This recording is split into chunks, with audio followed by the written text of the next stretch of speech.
So guys, welcome back to my channel. As you can see, I have installed the LightMode Neutron S grid kit, 2 in the bottom and 2 on the top. It took me around 1 hour, but I wanted to be perfect. But yeah, this is the result. I think it looks pretty badass. It's very nice. Very nice.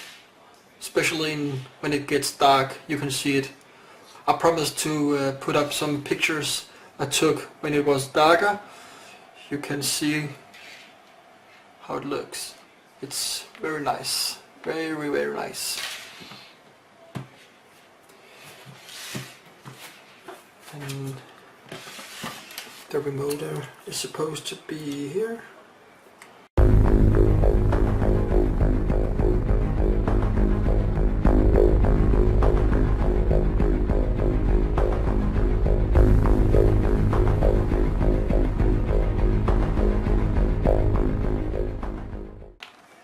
It's pretty much like plug and play, so it's very easy.